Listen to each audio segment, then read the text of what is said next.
Lawson, it's time for our interview now. We have Maria Andreoli, our psychologist, and she's going to be talking to us a little bit more about the social media bans for teenagers that are coming up soon here in New South Wales.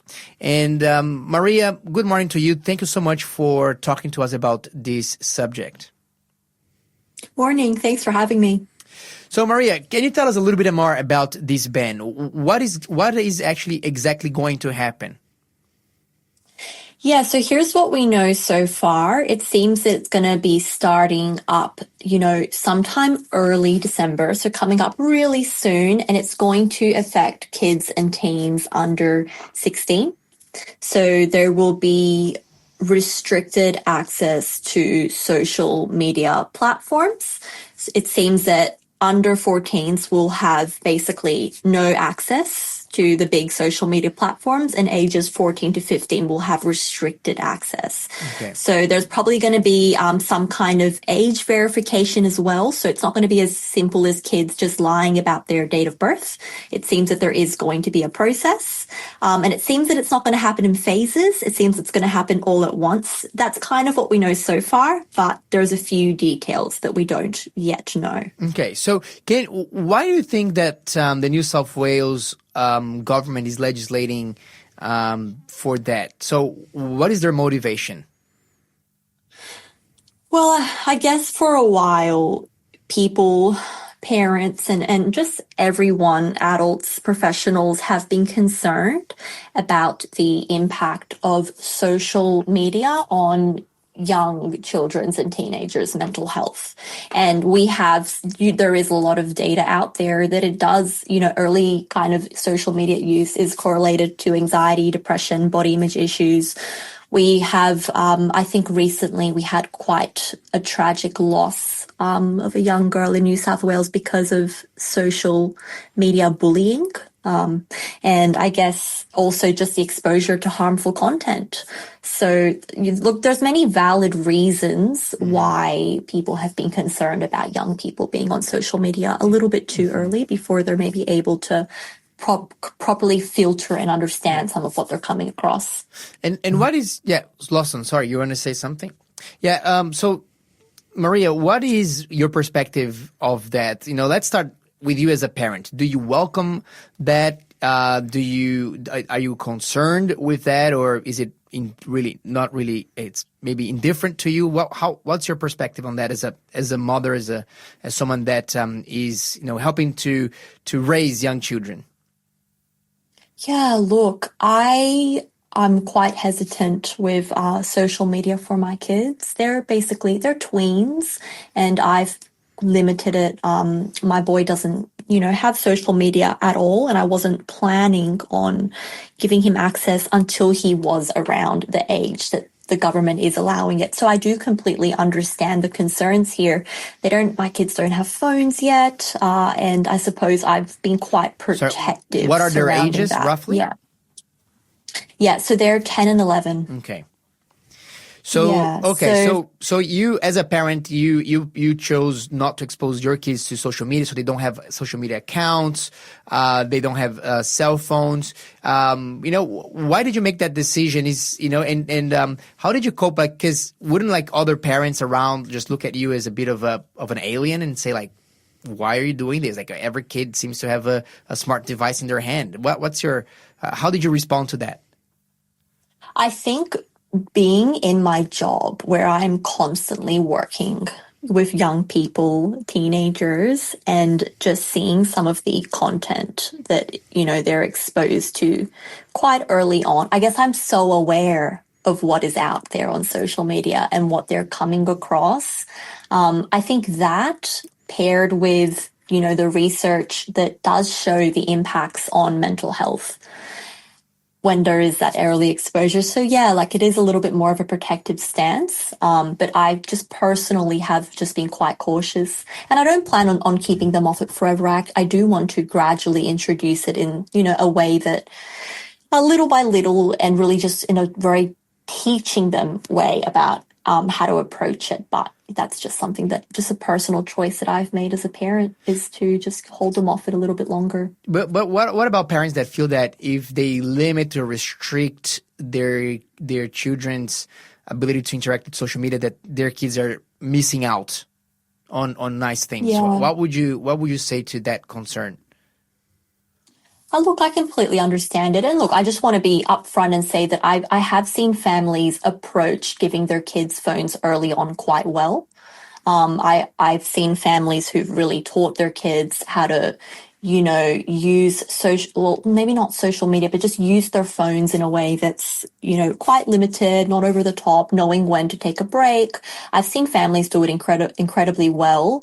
And so I don't have a problem with that. But I suppose, yeah, just the cautions around social media. I understand they don't want their kids to miss out. And I think it's especially easier for quite busy households when maybe there's like a lack of like that constant, interaction or activities at home. I can understand why this could perhaps fill the space of that. And it may be all that a family is able to do in that point in time with how busy they are. Mm-hmm. But look, I think that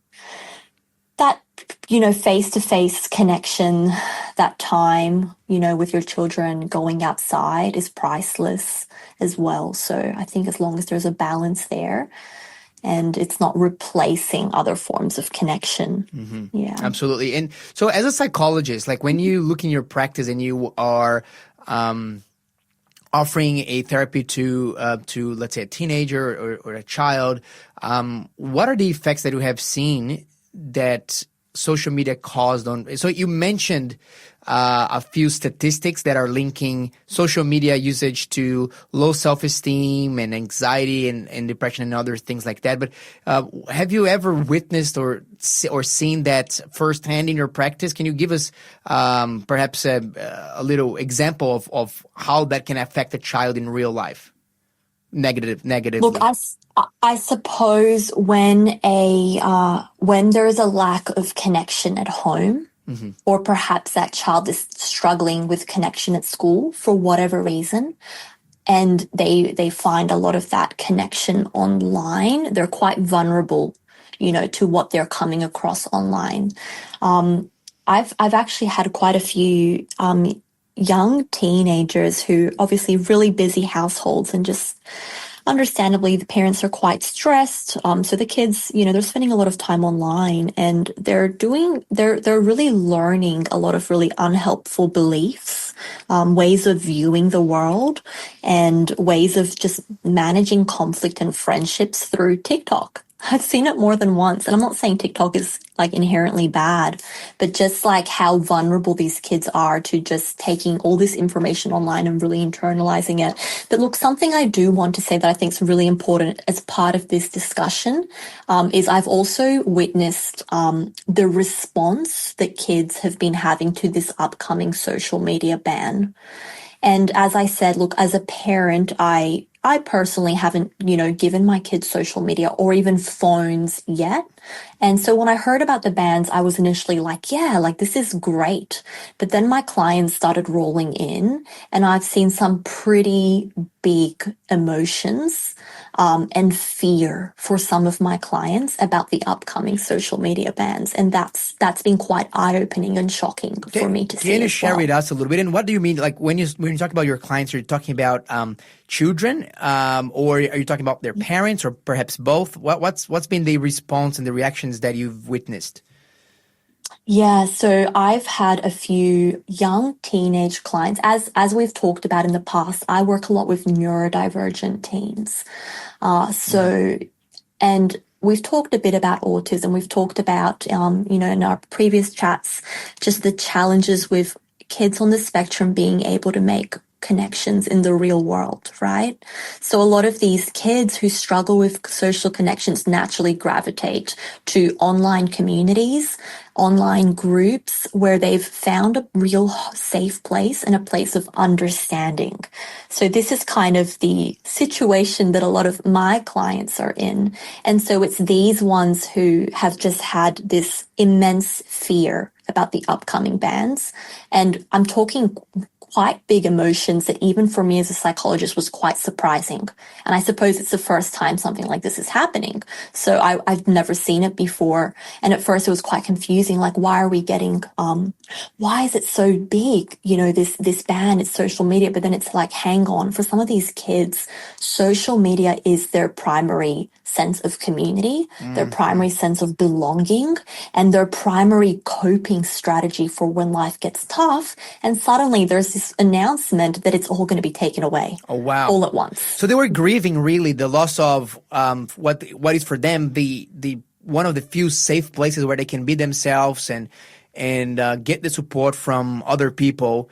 And they were really taking that hard. So what would you say recommend? Because that appears to be, at least from a surface level, as a valid use of social media. So how, if these neurodivergent children will lose their access to these kinds of communities, what is the answer? Where will they find that connection? Particularly now that if the environment at home is not very supportive, or the environment at the school is not very understanding or very integrative of them. What's the alternative?